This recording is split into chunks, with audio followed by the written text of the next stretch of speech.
Under the Arizona sun, the world feels suspended. The desert doesn't shout, it hums, a low, endless breath that folds into itself, rising with the heat and vanishing into blue. The morning air carries a shimmer that bends everything. Roads, rocks, even time itself, until it all feels like a mirage. That's when Claire Henderson starts her shift. She's been with the highway patrol for 14 years. Knows the roads that snake through red rock country better than she knows her own neighborhood. Out here, the land teaches you patience. You can drive 50 miles and never pass another soul, only the whisper of wind through sagebrush and the rattle of a fence wire that hasn't seen a hand in years. Today, the radio crackles a simple dispatch. Routine.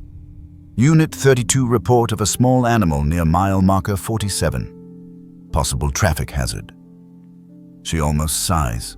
Out here, possible hazard could mean anything: a stray dog, a blown tire, sometimes just a shadow. Someone mistook for movement. Still, she answers. Copy that dispatch. I'm en route. Her cruiser hums down the empty highway. The horizon stretches like a promise no one can keep. Inside the dashboard, clock ticks in time with the steady pulse she's trained herself to keep. You wouldn't know it by looking at her, but Claire's tired. Not the kind of tired that sleep fixes, the kind that settles quietly inside the ribs. Her son left for college 2 months ago. The house back in Cottonwood feels too neat, too silent. The mornings come slower now. The laughter that used to fill the kitchen when she made pancakes gone. Only the smell of coffee and the ache of habit remain. Sometimes she catches herself turning down the radio at stoplights, hoping to hear something, maybe a memory, maybe nothing at all. Loneliness has a sound. It's just very quiet. When she joined the patrol, she believed she could make a difference, keep people safe, serve with purpose. But over the years, the calls blurred together. Accidents, dust storm, lost travelers. Another report. Another form to sign. One day melts into the next until you can't tell where duty ends and who you are begins. The desert doesn't help. It mirrors everything, the emptiness, the distance, the longing. Still, there's beauty in it, the kind that doesn't beg for attention. It just is. The color of the rocks changes by the minute, and the scent of creosote after last night's storm still lingers. If you listen close enough, you can almost hear the land remembering rain. As she drives, a hawk cuts across the sky. Its wings catch the light, steady, unhurried. Claire glances up and almost smiles. Her father used to tell her that hawks are the keepers of balance, never too high, never too low. He was a forest ranger, a quiet man who loved maps and silence. He'd say, "Nature doesn't rush, kiddo. That's why it works." She hasn't thought of him in years. Not really. But something about the bird, the way it moves against the heat, brings him back if only for a breath. Up ahead, the road shimmers.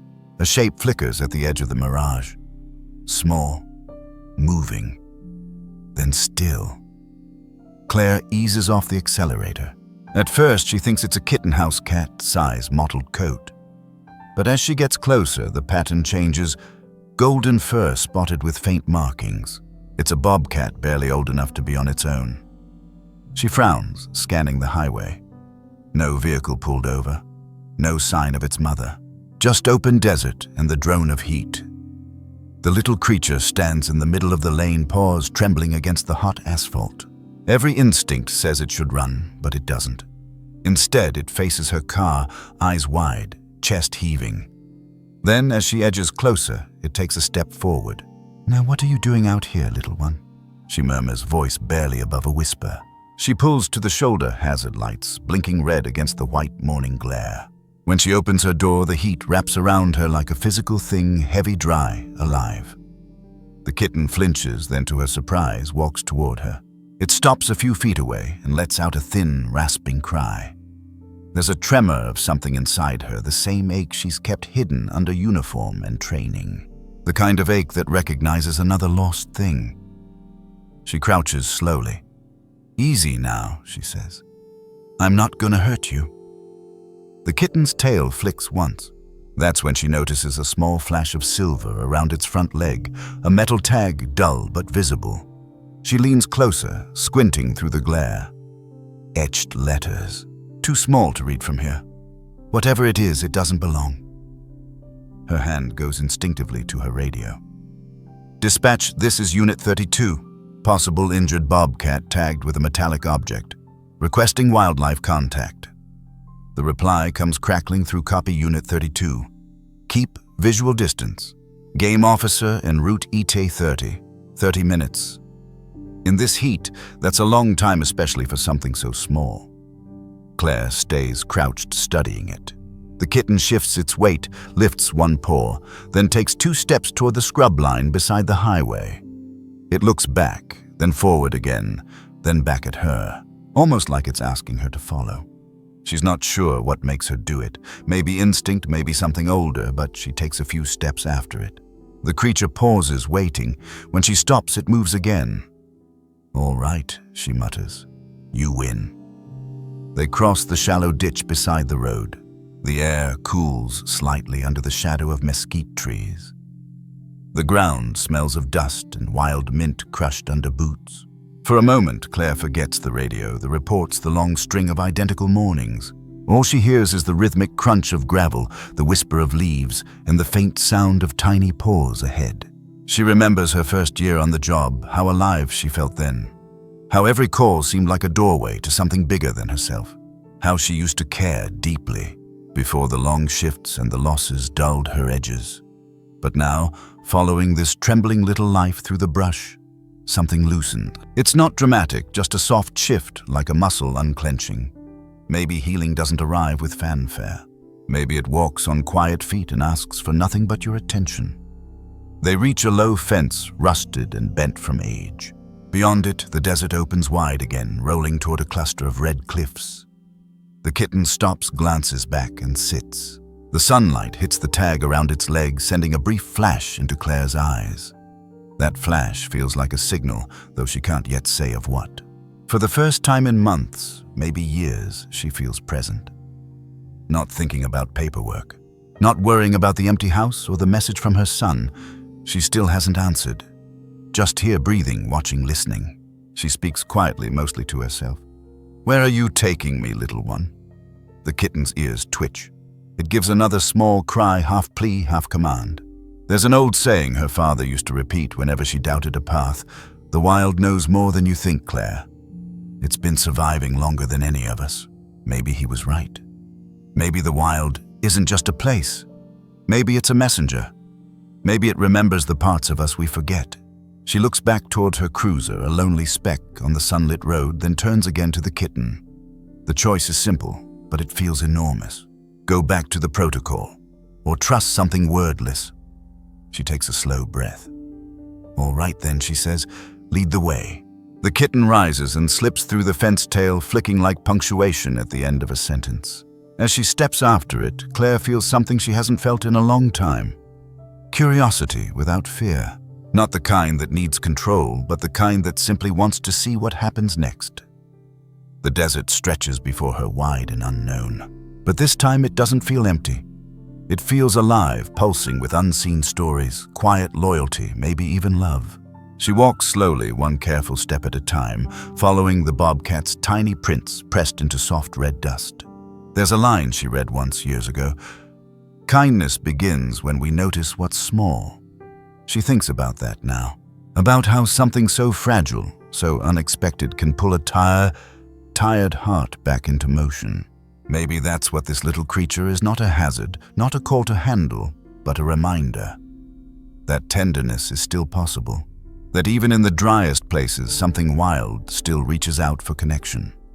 The radio on her shoulder buzzes faintly, asking for an update. She presses the button, hesitates. "Then let's go." She'll answer later.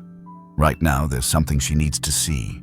And just like that, the officer who forgot how to feel begins to remember one quiet step at a time. If you've ever felt the world trying to speak to you, maybe through a sound, a memory, a small living thing, stay for what comes next. Sometimes the message finds you when you finally stop running. The path narrows as the world turns quiet. Claire follows at a careful pace, her boots pressing into soft red earth, every sound swallowed by the stillness. Up ahead, the tiny bobcat moves with surprising certainty, its tail twitching, its body light as a thought. Every few steps it stops, glances back, and waits. There's a kind of rhythm between them now. She moves, it moves, neither quite leading nor quite following. The morning heat folds around them like a veil, the kind that blurs edges and slows time. The desert is alive in its own quiet way. A cricket trill, the rustle of dry grass, the far-off caw of a raven perched somewhere unseen. It all feels strangely personal, like the earth itself is holding its breath. You expect wild creatures to flee from humans.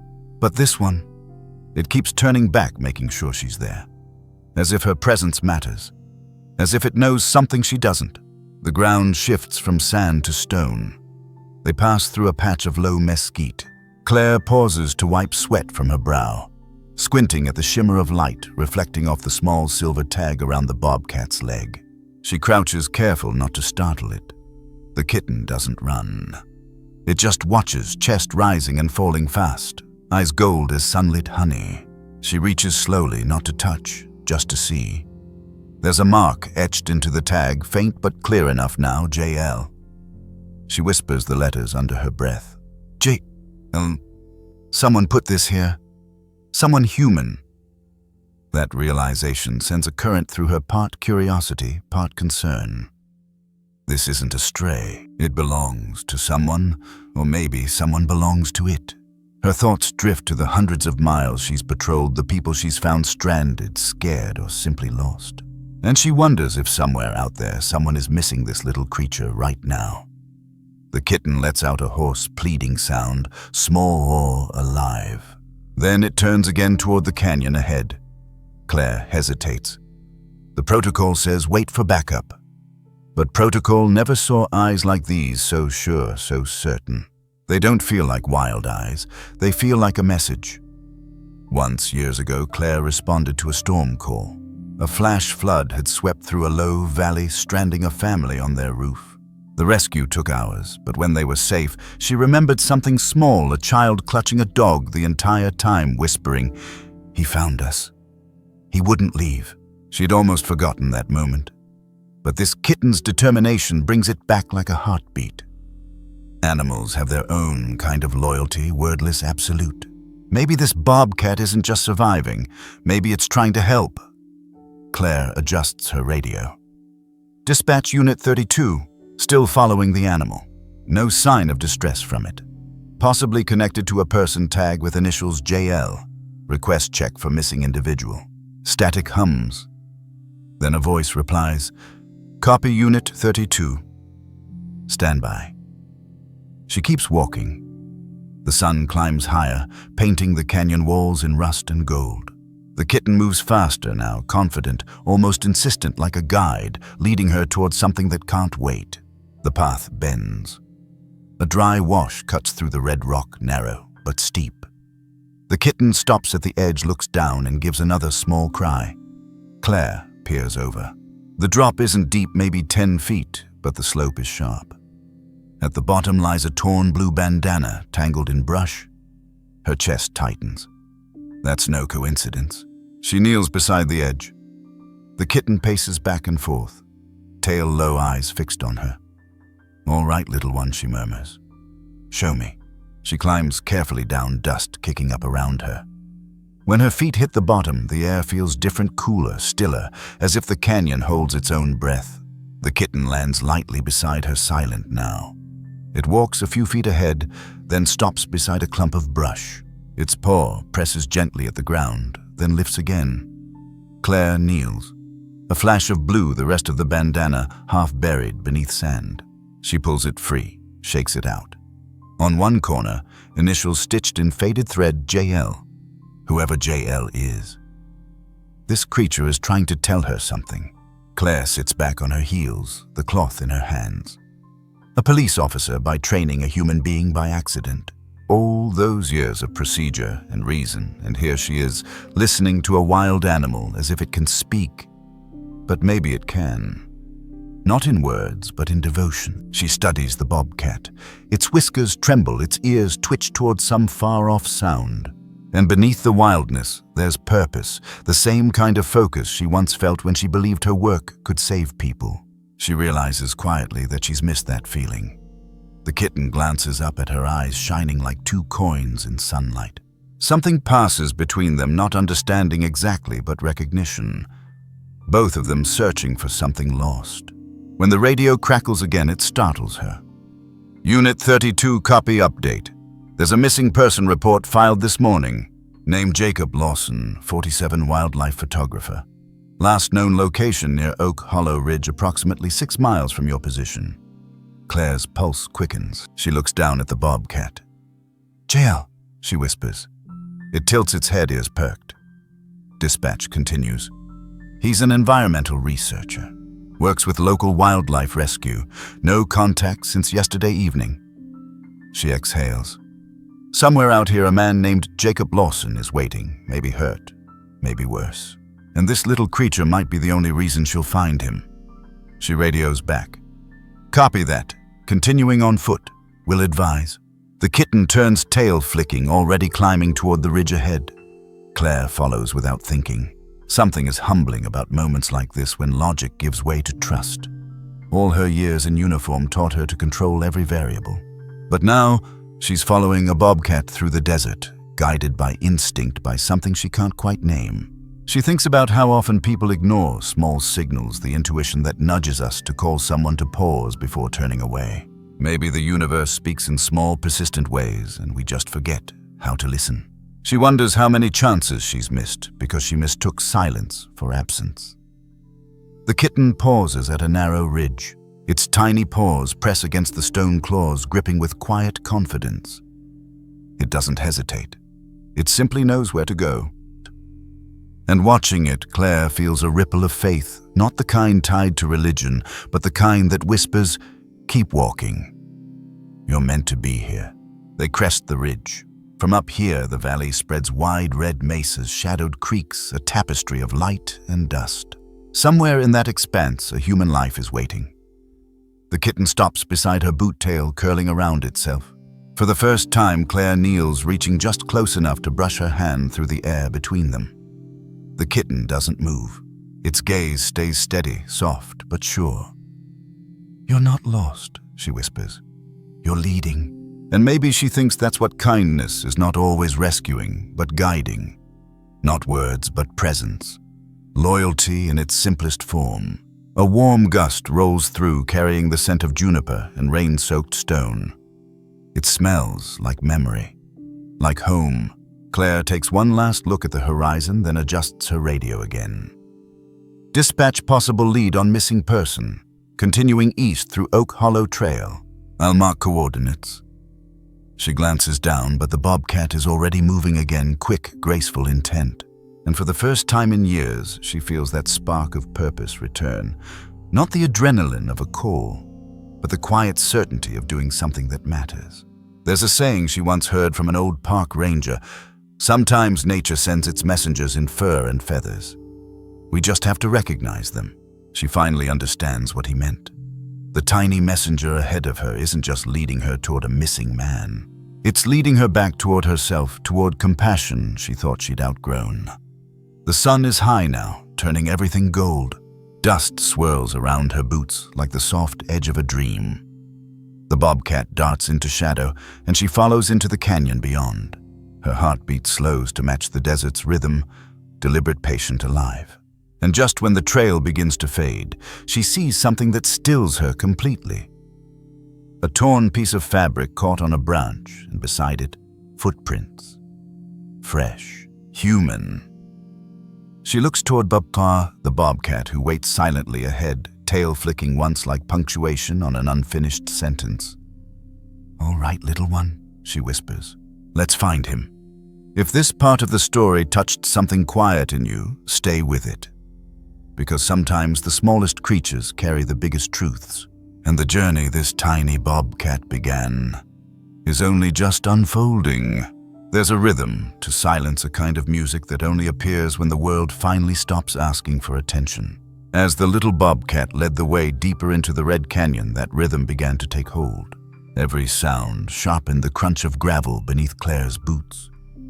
the faint flutter of wings as a desert wren darted between shadows, the whisper of air moving through cottonwood leaves. Everything felt both still and alive, a balance she hadn't felt in years. Some paths aren't marked by signs or maps. They're marked by trust, the kind that begins quietly when you stop questioning what's guiding you and simply follow. Claire slows her pace. The canyon walls rise on both sides, now streaked with iron-red veins and pale sandstone that glows in the filtered light. The temperature drops a few degrees, enough to cool her skin and make her notice her own breath again. The tiny messenger that determined bobcat kitten moves ahead with the confidence of something that belongs. It never strays far. Every so often it looks back over its shoulder, golden eyes catching the light, checking she's still there. And she is. For reasons she can't quite explain, she feels safe with it, not in a logical procedural way, but in a human way. As if something in its persistence steadies her. She keeps thinking about those initials, JL. She doesn't know the man, but already she feels a quiet urgency to find him. It's not a duty alone. It's something deeper, the pull that happens when your heart recognizes a story that might matter. A patch of sunlight breaks through, landing across the kitten's back. The fur shimmers, patterned with faint spots.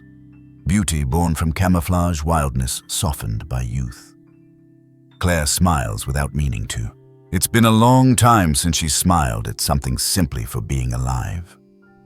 The trail narrows between boulders, curving toward a stretch of juniper and prickly pear. Here the air feels thicker, still warm, but damp with the scent of hidden water. A trickle of sound confirms it, a small creek winding through rock below. The kitten stops at the edge of the slope and crouches, staring down into the ravine. Claire follows its gaze. At first she sees nothing but stone and shadow, then faintly a glint of blue half buried in the sand. She slides carefully down the incline, bracing against a tree root. The earth gives beneath her boots, sending small pebbles skittering. When she reaches the bottom, the world changes again. It's cooler here and quiet in a different way, not the silence of emptiness, but of waiting.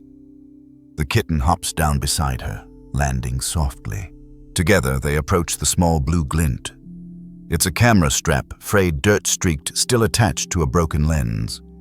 She exhales slowly. Jacob Lawson, she murmurs, piecing the initials together again. Wildlife photographer. Missing. The bobcat's human. Claire kneels, turning the lens in her hands. It's cracked clean through, but inside a faint reflection catches her eye, the shimmer of sunlight through leaves. It reminds her of something, how her father once said that even broken glass can hold a bit of sky. She sets it gently aside. All right, little one, she says softly. You've gotten us this far. What now? The kitten doesn't move at first. Then it pads toward the creek and lets out a short, sharp cry, almost impatient. Claire listens, and that's when she hears it, faint but real. A sound not from the water or the wind. A human sound. A groan. Her body responds before her mind does. Training takes over. She grabs her radio. Dispatch Unit 32. Possible visual on missing subject. Coordinates to follow. But her voice trembles slightly, because this time it isn't just a report. It's something else, something personal. She follows the sound down the creek bed. The bobcat stays close, weaving through brush ahead of her like a shadow with purpose. Within minutes, she finds him half covered by branches near a fallen log. A man in his 40s, face sunburned, lips, cracked leg pinned beneath a piece of sandstone. He's conscious barely. His eyes flutter open at her approach. Jacob Lawson, she asks gently. He blinks, then nods weakly. When he sees the bobcat, a faint broken smile forms. You found her, he whispers. Not, you found me. You found her. The words land like a revelation. This isn't a coincidence. This animal didn't just wander, it came to find help. It chose to lead her here. Claire kneels beside him, brushing dirt from his forehead. Stay still. We're gonna get you out. He closes his eyes. She listened, he murmurs, a voice thin but steady. I told her, if something happened, find the road. Claire glances at the bobcat. It sits close to tail curled neatly around its paws, eyes fixed on Jacob with a calm that seems almost human. There's loyalty here, fierce and silent. The kind that doesn't demand, doesn't question it, just is. She feels her throat tighten. After all the noise of her own life, the reports, the loneliness, the pretending here is something pure. A bond without explanation. Love in its most natural form. For a moment, the desert feels sacred, not because of religion, but because of connection. Because something wild remembered something kind. As she stabilizes Jacob and radios for rescue, her mind drifts to the way the bobcat had moved, determined, sure, fearless. She wonders how much faith does it take for an animal to approach the road, the noise, the danger just to find help for someone it trusts. And what about humans? When was the last time we followed instinct without hesitation? Listened to the quiet voice that says, go. Even when reason tells us to stay put.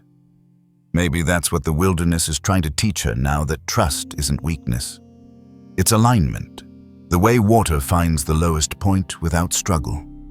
The way birds know where home is without a compass. She looks up through the canopy of branches.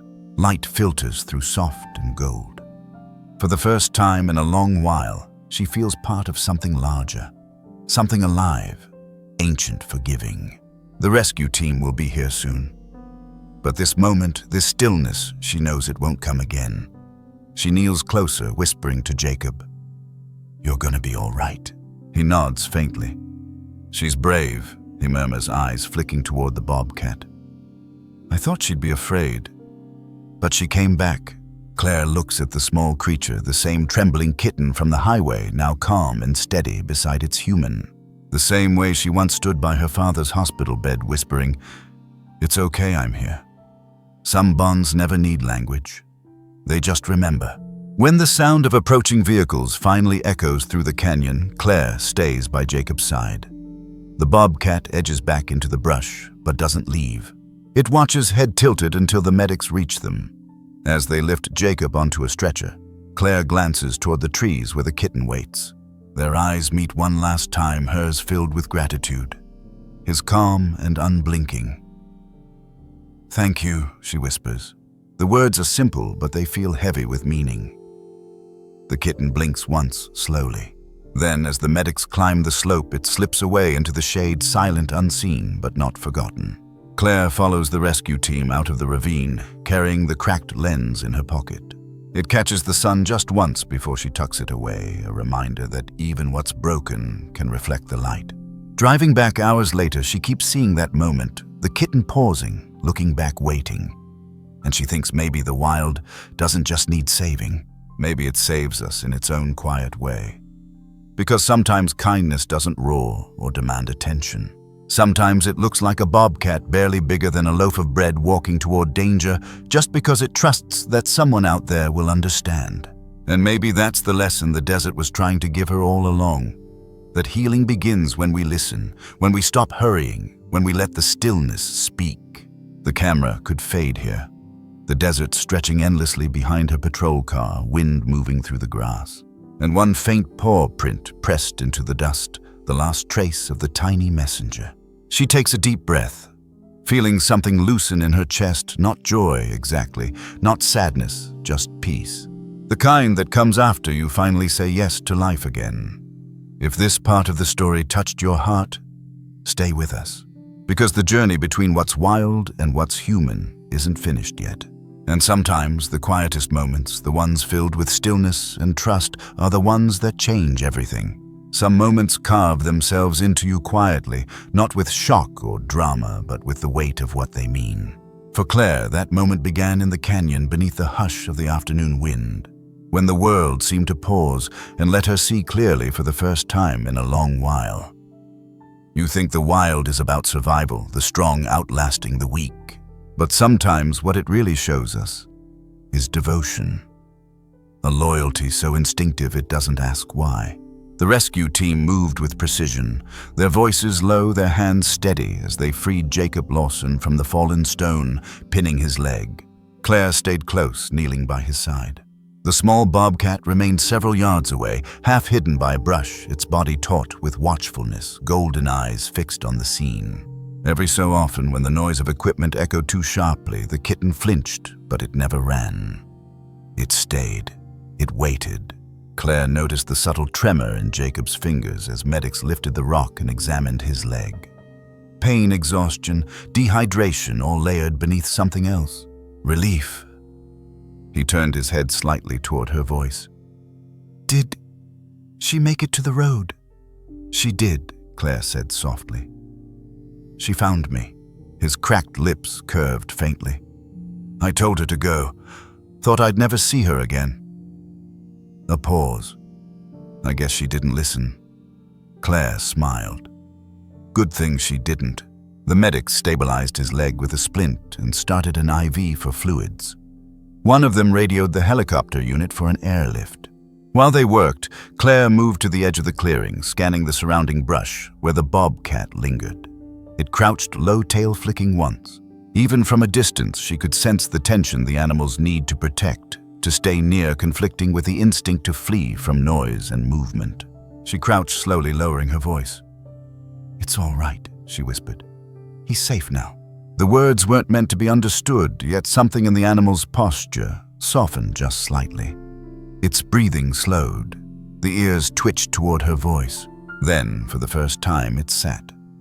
The stillness that followed felt almost sacred. Not silence exactly, but peace. Claire turned as one medic gestured her over. "Officer, we're about ready for extraction. You can ride up with us or follow the ground crew." "I'll stay," she said. "I'll follow by vehicle." She wanted one last look at the creature that had turned a routine patrol into something unforgettable. When the helicopter arrived, its blades sent dust spiraling through the canyon. The sound was thunderous, unnatural, the kind that makes birds scatter and animals vanish. But the bobcat didn't run. It backed into the shade, crouched, low eyes locked on Jacob until the stretcher lifted from the ground. Claire shielded her face against the gusts. She looked up just in time to see Jacob raising a weak hand from the stretcher, not toward her, but toward the small figure below. "Good girl," he mouthed. The kitten gave a small, sharp cry that cut through the noise. Then the helicopter rose, fading into the blue until it became nothing but a speck against the horizon. When the dust settled, the canyon returned to stillness, the kind of stillness that feels earned, not empty. The bobcat stepped forward once, twice, and stopped near Claire's boots. It didn't seem afraid anymore. Its gaze, steady and full of something beyond instinct, met hers. "You did good," she whispered. "You saved him." The animal blinked once, slow, deliberate, before turning toward the trees. Each movement was graceful, silent. A few seconds later, it was gone. But something stayed with her, not the image of the animal disappearing, but the feeling of what it left behind. A reminder that the wild doesn't separate from us. It reflects us. Claire stood alone for a long time after the team left the canyon, echoing faintly with her own breath.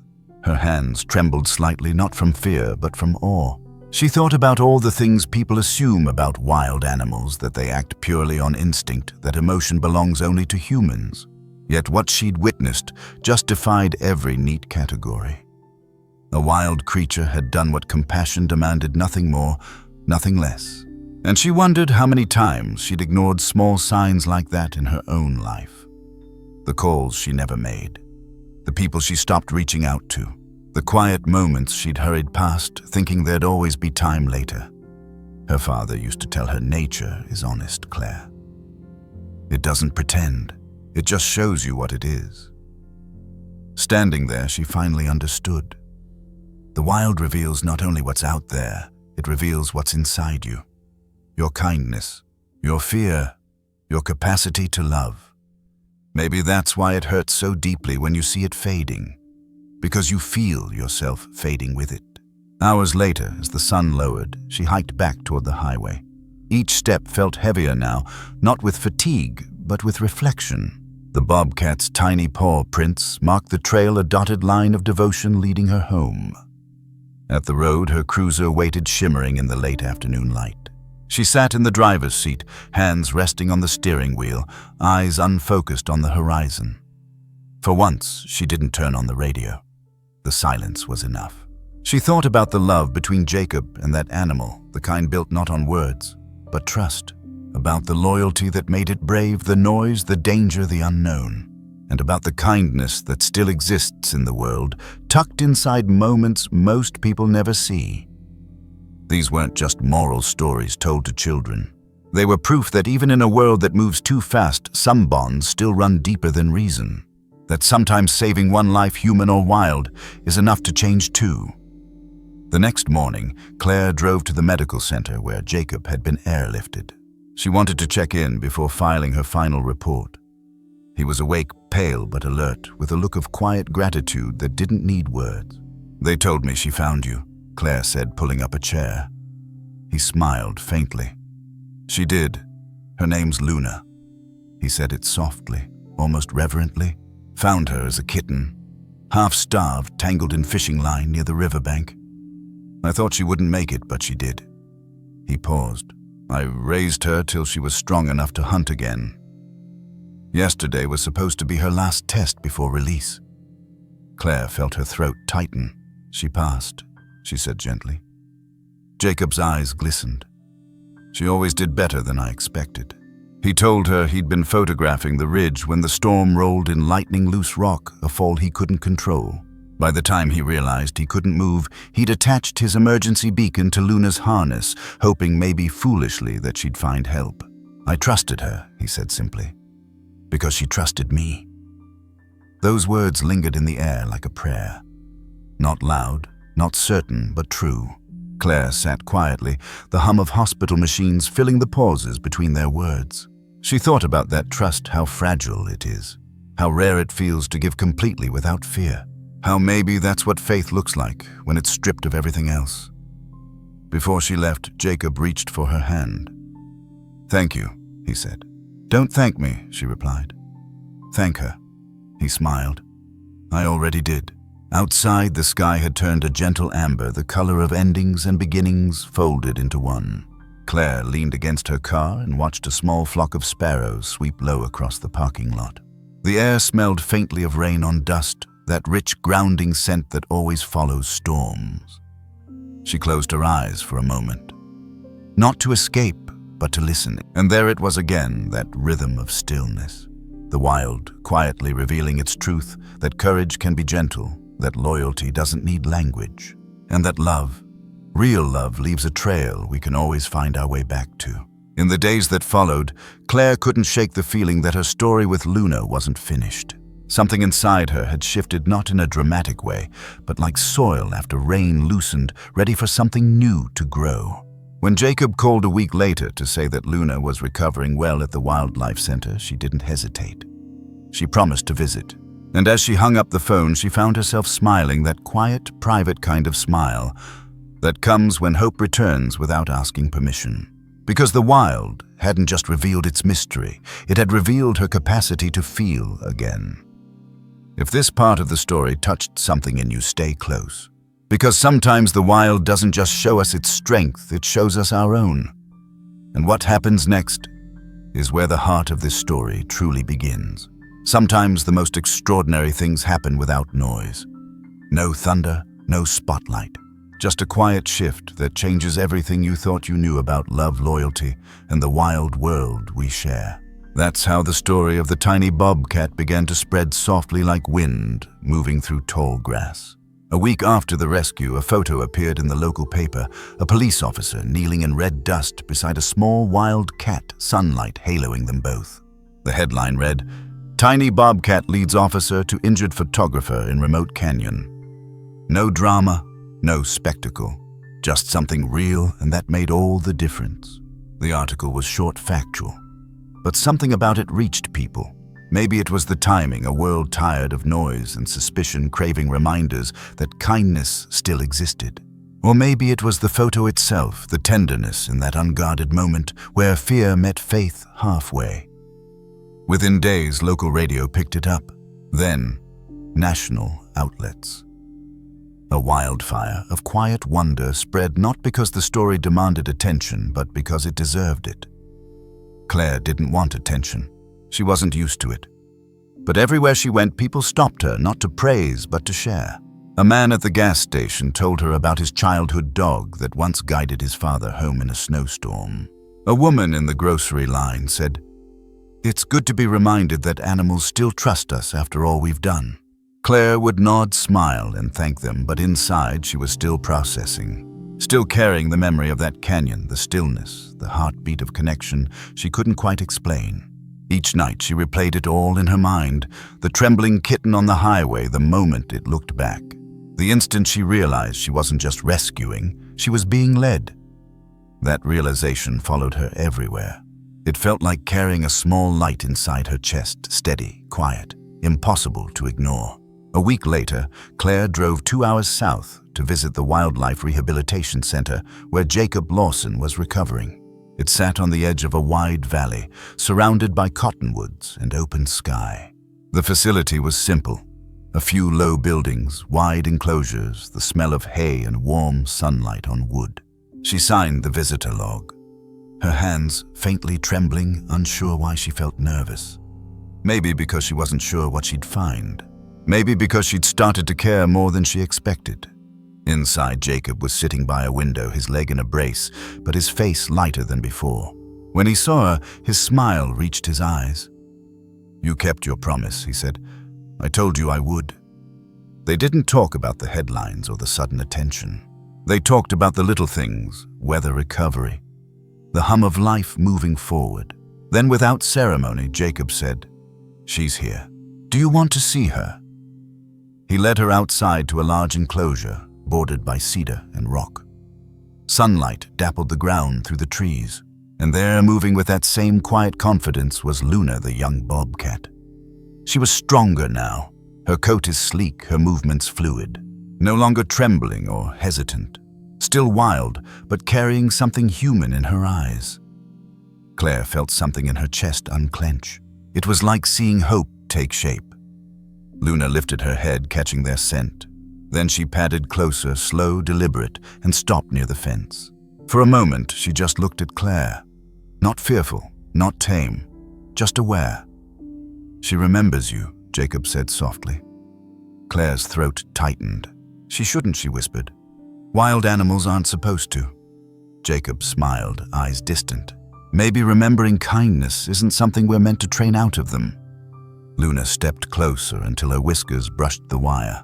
The air between them hummed with something beyond language, a quiet recognition, a shared stillness. Claire lifted her hand and rested it gently against the fence. Luna didn't move away. Her golden eyes reflected the same warm light that had once filled the canyon. And in that small moment, Claire felt the full weight of what had happened, not the miracle of being found, but the miracle of being seen. So much of life, she realized, is noise. Deadlines, chatter, opinions that pull us away from the things that truly matter. But this connection between a human and something untamed was pure simplicity. No explanation, no ownership, just presence. It made her think about her own life, the long shifts, the empty house, the unspoken ache of loneliness she'd carried for years. Maybe this wasn't just about a rescue. Maybe it was about remembering how to feel again. Jacob watched her quietly. He seemed to understand without words. "She's a bridge," he said after a while. "Between two worlds that forget they belong to each other." Claire nodded. "Yes. And maybe she's teaching us how to remember." That evening before she left, she helped Jacob feed Luna, not through contact, but through care. Fresh water, clean bedding, quiet observation. The small, ordinary actions carried their own kind of reverence. It wasn't about doing something grand. It was about showing up fully, humbly, faithfully. That's the real weight of miracles, she thought. They aren't loud. They're steady. They ask nothing but attention. As the sun began to set, turning the sky to soft rose and amber, Jacob shared something he hadn't before. "I used to think photography was about capturing perfection," he said. "But it's not. It's about patience, waiting for life to reveal itself. That's what Luna did. She revealed what's real." Claire smiled. "Seems like she's done that for both of us." He chuckled. Maybe that's her gift, to remind us that love isn't ownership, it's observation. The word love lingered between them, not romantic, but universal, encompassing every act of care that keeps the world gentle. On her drive home, the desert unfolded under the twilight. Headlights off for just a moment, she let the stars fill the windshield. Their light, ancient and patient, reminded her of something her father once said. "We don't find miracles by searching. We notice them by slowing down enough to see them." She finally understood. When she got home that night, she left her porch light off for the first time in years. Instead, she sat outside under the open sky, mug of tea warming her hands. The desert air was cool, the horizon a slow fade into indigo. Somewhere far away, a coyote called, not a cry of loneliness, but of belonging. Claire smiled softly to herself. Everything felt connected, the wild and the human, the fragile and the enduring, all part of the same quiet pulse. It struck her how small kindness can be, how it fits inside gestures that look like nothing at all. A hand extended, a voice softened, a bobcat crossing a highway. Each in its own way is capable of saving a life. And maybe that's the point.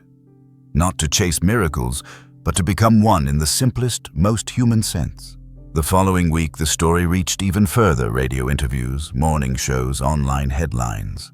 But what touched Claire most weren't the cameras or the questions. It was the letters. A retired teacher wrote to say she'd started volunteering at her local animal shelter again. A widowed man said the story made him call his daughter for the first time in months. And one little girl sent a crayon drawing of a bobcat with angel wings and the words, "Thank you for helping her find her friend." Claire pinned that drawing above her desk. Because sometimes the truest rewards aren't medals or mentions, they're reminders that goodness multiplies quietly, one heart at a time. Weeks passed. Jacob's leg healed. Luna grew stronger. Plans formed for her eventual release back into the wild, the final step in a story that had already changed so many lives. When Jacob called to invite Claire to witness that moment, she didn't hesitate. She packed a small bag, left her badge on the kitchen counter, and set out before sunrise. The desert road stretched before her, the same road where it all began. Only now it felt different, alive, like the beginning of something instead of the end. Sometimes healing doesn't announce itself. It just unfolds like dawn spilling quietly over the horizon. And as Claire drove toward Luna's release site, she realized she wasn't chasing closure. She was simply returning gratitude to where it belonged. If this part of the story reached you, stay with us. Because the miracle that began on that lonely highway isn't over yet. And what happens when the wild meets freedom? That's where the heart of this journey truly comes full circle. There's a certain kind of morning light that feels like forgiveness, the kind that falls soft across the land, reminding you that beginnings don't always need to be loud.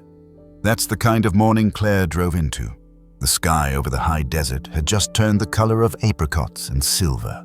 A thin layer of mist rose from the valley floor, and the world for once felt unhurried. She wasn't headed to a call this time. No dispatch, no sirens, just a promise.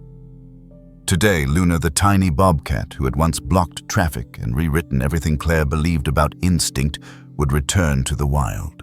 Some goodbyes are heavy because they mean loss. Others are heavy because they mean freedom. This was both.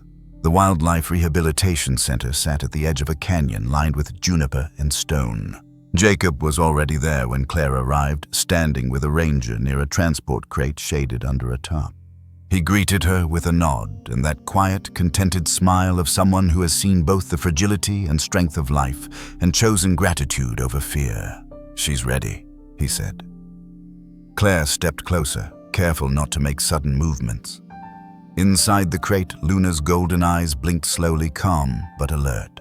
Her coat gleamed in the morning light, muscles lean and steady, no longer a kitten trembling by the highway, but a young huntress who belonged to the open. For a long moment, no one spoke. The air itself seemed to listen. Jacob explained the plan.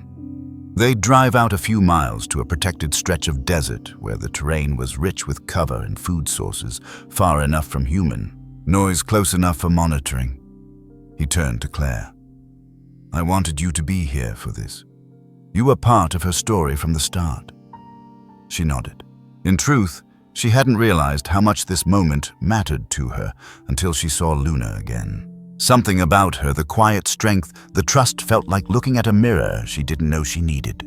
They loaded the crate carefully into the back of a wildlife truck and began the slow drive down a dirt road that wound between sandstone ridges.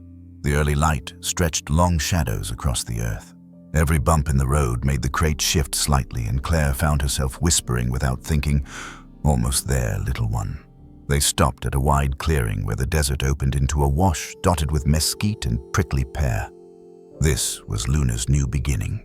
Jacob and the ranger lifted the crate down, setting it near a cluster of rocks. Claire stood a few feet away, her heart pounding in that strange rhythm of joy tangled with sorrow. Jacob unlatched the crate, but didn't open it yet. He crouched beside it, speaking quietly, not words of command, just gratitude. Then he looked up at Claire. "Would you do the honors?" She hesitated. "Are you sure?" He smiled. "She trusted you when she had no reason to." "I think that should mean something." Claire knelt by the crate, her fingers brushing against the latch. For a moment, she closed her eyes and let herself feel the weight of it all. The long road that began with a frightened kitten on burning asphalt and led to this sacred silence, filled with possibility.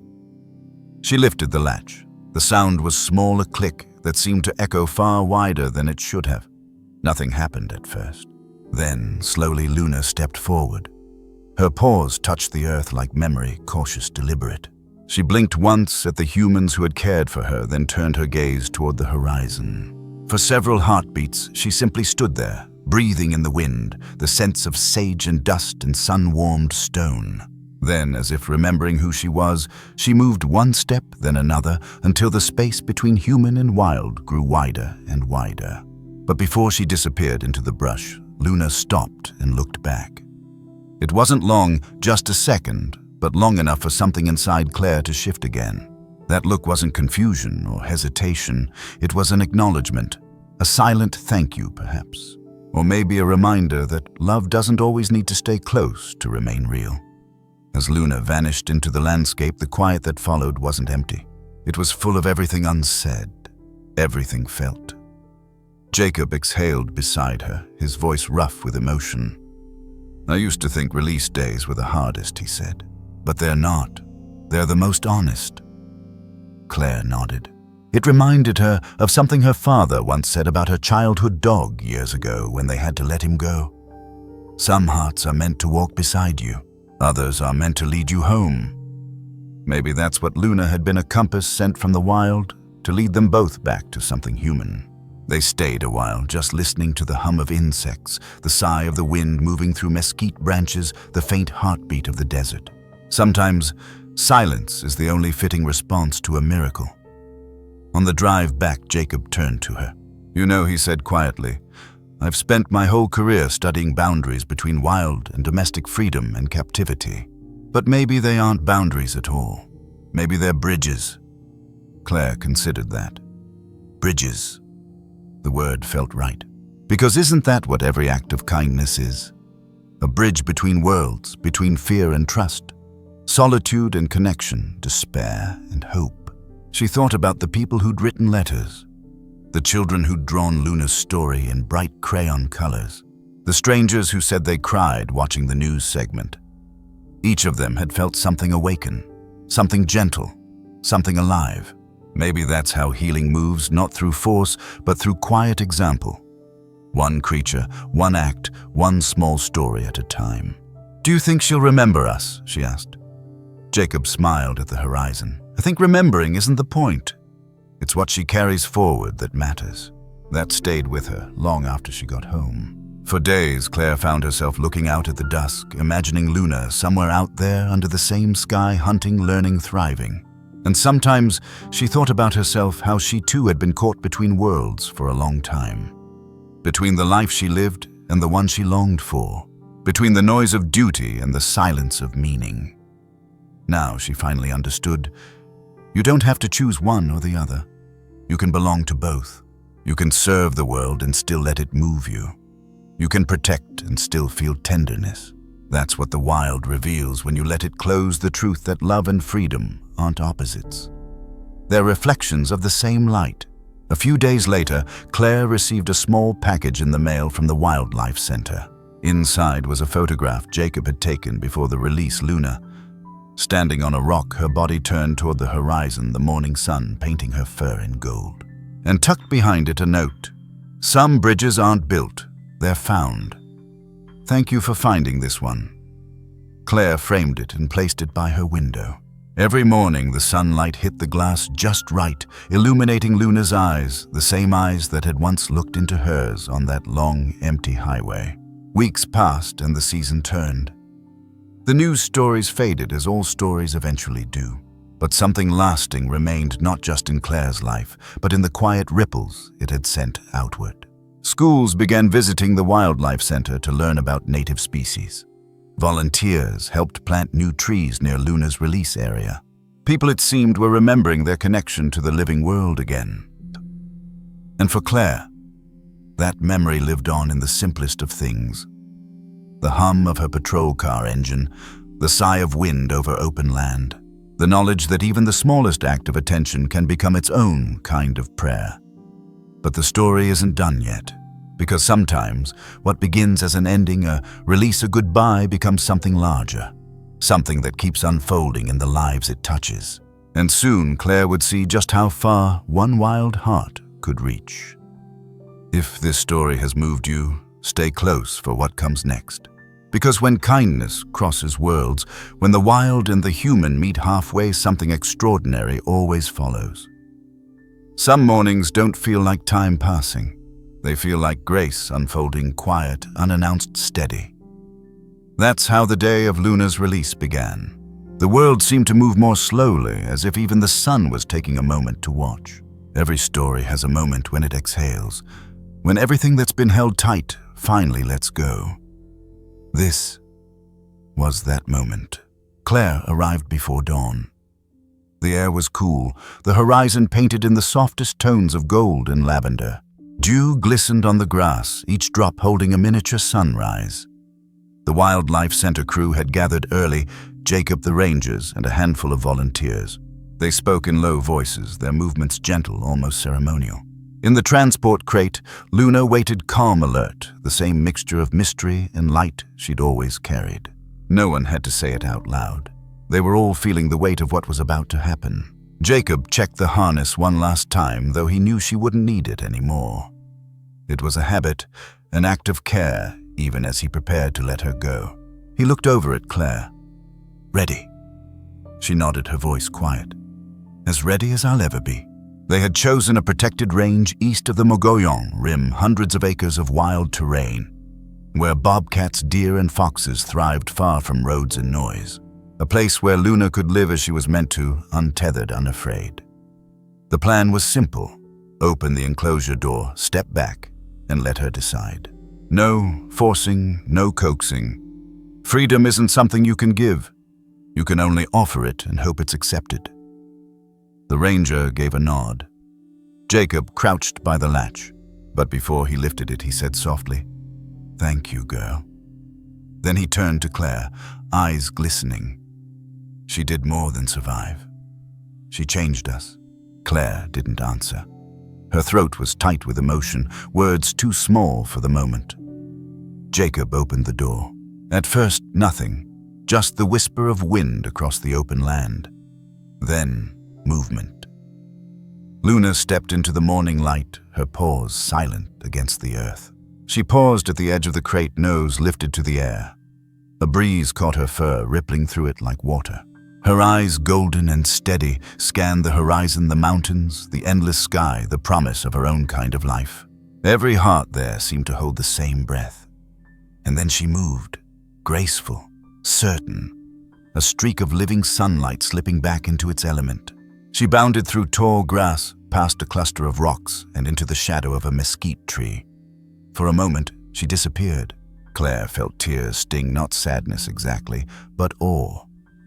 This was what release looked like, not the absence of connection, but the fulfillment of it. The letting go means something was real enough to hold for a time. Jacob's voice broke softly beside her. "Every time I see one walk away," he said, "I wonder if they'll remember me." Claire wiped her eyes, still watching the spot where Luna had vanished. "Maybe it's not about remembering," she said. "Maybe it's about continuing the story." He nodded, thoughtful. "Maybe. I like that." They stood there silent again, watching the grass sway. Then, almost impossibly, Luna appeared once more at the ridge far off, now a silhouette against the rising sun. She looked back ears, forward still as stone. It lasted only a moment, one heartbeat of recognition, and then she was gone for good. When the others began packing up, Claire stayed a while longer. The air had shifted lighter, now washed clean by something she couldn't name. The kind of peace that lingers after a storm you didn't realize you'd been living through. She crouched down, running her hand through the grass where Luna's paw prints marked the soil. They were small, delicate, perfect. And she thought about how fragile life can be, how easily it breaks, how quietly it heals, how love, even when it ends, always leaves an imprint that refuses to fade. In that stillness, she found herself whispering a prayer she didn't know she remembered. May she be safe. May she be free. May she never forget she's loved. A simple wish born from a heart that had been broken open and rebuilt by the wild. Later on the drive home, the world felt sharper, brighter. Every color seemed more alive. The copper glint of the cliffs, the trembling green of mesquite leaves, the sudden burst of wildflowers after rain. She realized that something had changed inside her too. The ache she'd been carrying for years, that quiet loneliness she'd worn like armor, had softened. It hadn't vanished, but it had found its purpose. Maybe healing doesn't mean erasing the scars. Maybe it means carrying them with grace, knowing they tell a story of survival and love. For the first time in a long time, she smiled without effort. And when the sunlight poured across her dashboard, she let it stay there. Didn't shade her eyes, didn't turn away. She wanted to remember how this felt to be part of something greater than herself. That evening, she met Jacob again at the center. He was already processing new photos from Luna's tracking collar, just location signals, small dots on a map, proof that she was thriving. "She's heading north," he said. "There's water prey. Looks like she's doing well." Claire leaned over the monitor, tracing the path of those tiny blinking dots. A trail of independence. A story still being written. "You know," she said softly, "I think she taught us what we forget too easily, that kindness isn't about keeping. It's about trusting what you love enough to let it find its own way." Jacob smiled. "She taught us that love can be wild." Outside the window, dusk settled over the desert. The horizon glowed deep orange, then softened into violet. Somewhere beyond those hills, Luna was living her story, no longer between two worlds, but fully her own. As the last light disappeared, Claire felt something shift, subtle, profound. It was as if Luna's release had opened a door, not just for herself, but for Claire, too. A quiet invitation to live with the same courage, the same faith in instinct, the same willingness to walk into the unknown. She realized that maybe that's what the wild does. It reminds us how to live honestly, how to feel again without apology, how to love what we cannot keep and still call it beautiful. It struck her that everything meaningful, every soulful story lives in that space between holding on and letting go, where loyalty meets freedom and kindness becomes something wordless but eternal. That's where healing lives too, not in certainty but in trust. Before she left, Jacob handed her a small envelope. Inside was a printed photo, Luna mid-leap, the sunlight caught on her fur like gold. On the back, Jacob had written one simple line: "Sometimes the wild remembers us too." Claire tucked it into her pocket. That night, she drove back down the highway where it all began, mile marker 47, the place where the tiny bobcat had once stopped traffic and changed everything. She pulled over, turned off her engine, and stepped out. The road was quiet. The desert breathed its ancient rhythm, steady, timeless.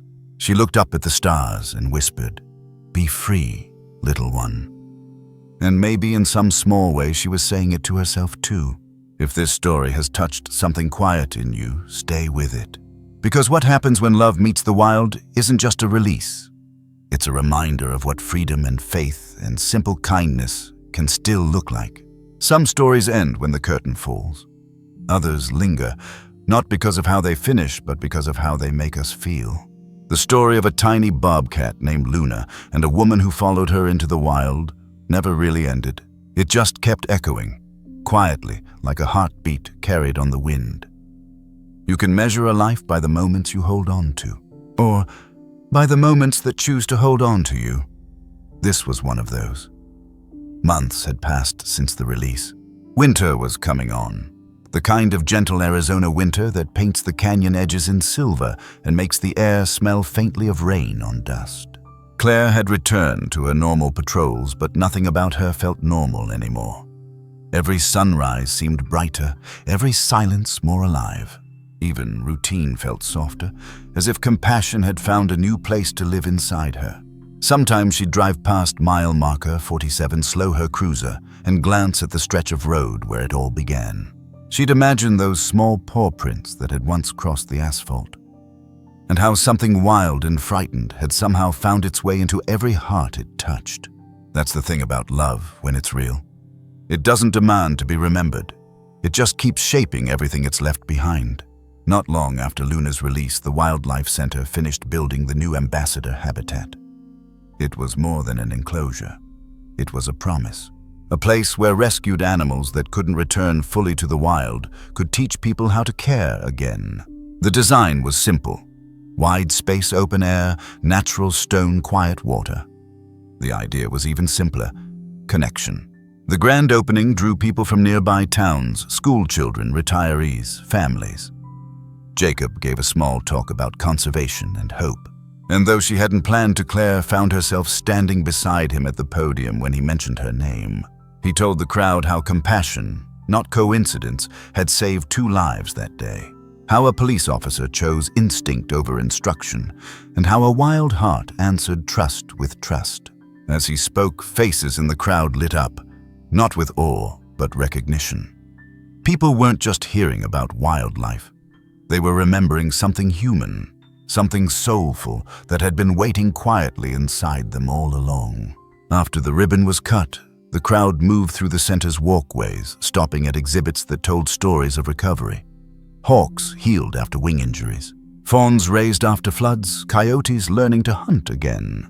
But the one that drew the most attention was a framed photo near the entrance Luna, standing on a rock, eyes bright, coat dappled with sunlight. Beneath it, a single line read, "Some hearts were never meant to be caged."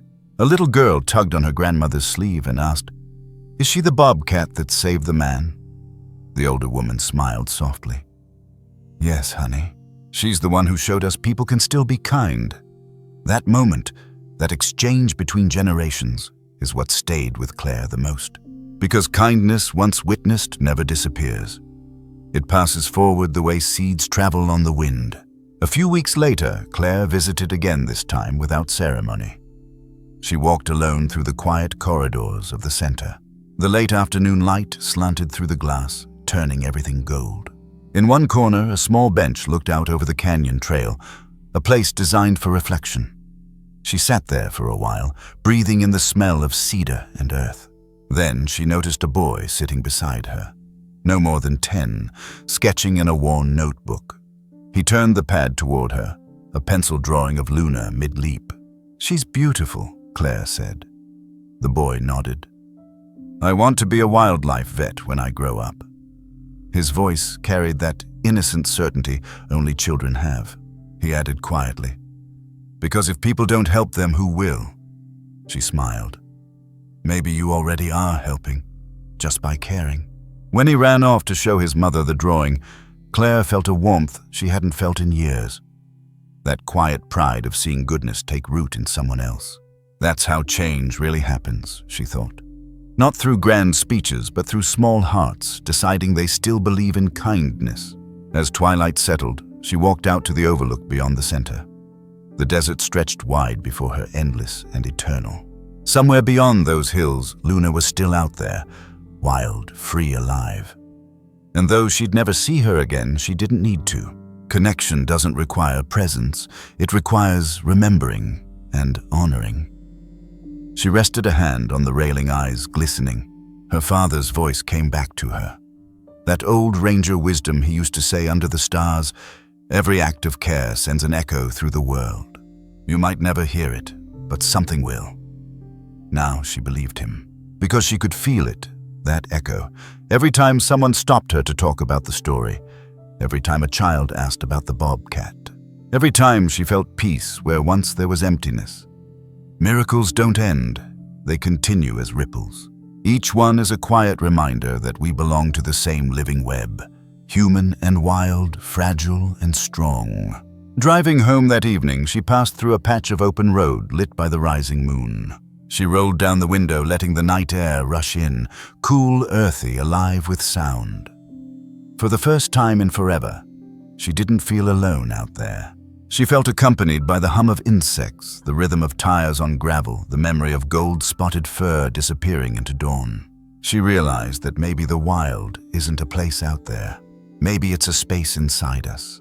The part that still believes in wonder, still answers love with loyalty, still stops for the small and voiceless. And she thought if a frightened little bobcat could cross a highway to ask for help, then maybe we can cross our own highways of indifference to do the same. For each other. Weeks later, she received one last update from Jacob. A motion sensor camera had captured Luna at a watering hole, healthy, strong, her coat shining beneath the moon. Attached was a single line. "She's doing beautifully. The wild remembers." Claire printed the photo and pinned it beside the first. 2 frames side by side, beginning and continuation, proof that life always finds its rhythm again. She didn't cry this time. She just smiled, that quiet kind of smile born from gratitude rather than longing. There's a saying that compassion is the art of noticing. To notice what hurts, what heals, and what still needs our gentle attention. Maybe that's what Luna taught, that noticing is the first act of kindness. It's easy to think the world is too broken, too loud, too far gone. But then, out of nowhere, a story like this reminds us that tenderness hasn't disappeared. It's just waiting for us to slow down enough to see it. Maybe tonight, someone watching this will look at their own life and realize the love they gave still matters. The care they offered wasn't wasted. And the loyalty of their own heart is still part of something good. Because even the smallest act, a rescue, a meal left for a stray, a phone call made in kindness, can become someone's miracle. And that's what this has always been. Not a story about a bobcat and a police officer, but about how life itself finds ways to heal through us. So, if you've carried this journey in your heart, if it's reminded you of something gentle or true, take a breath right now. Let the silence around you speak for a moment. That's the sound of connection. That's the echo Luna left behind. If this story stirred something in you, if it reminded you of your own compassion, take a small step to keep that echo alive. Click the like button. It helps more people find stories of hope and healing. Subscribe if you want to walk beside us as we share more heartwarming stories about the quiet bonds between humans and the wild. And if you feel moved to do a little more, you can send a super thanks or a small donation below. Every contribution helps rescue and heal wild animals like Luna, creatures whose courage and loyalty remind us what love truly looks like. Because every time we choose kindness, we build another bridge between worlds. And somewhere out there under the same stars, a tiny heartbeat in the wild is thanking you for remembering that connection still matters.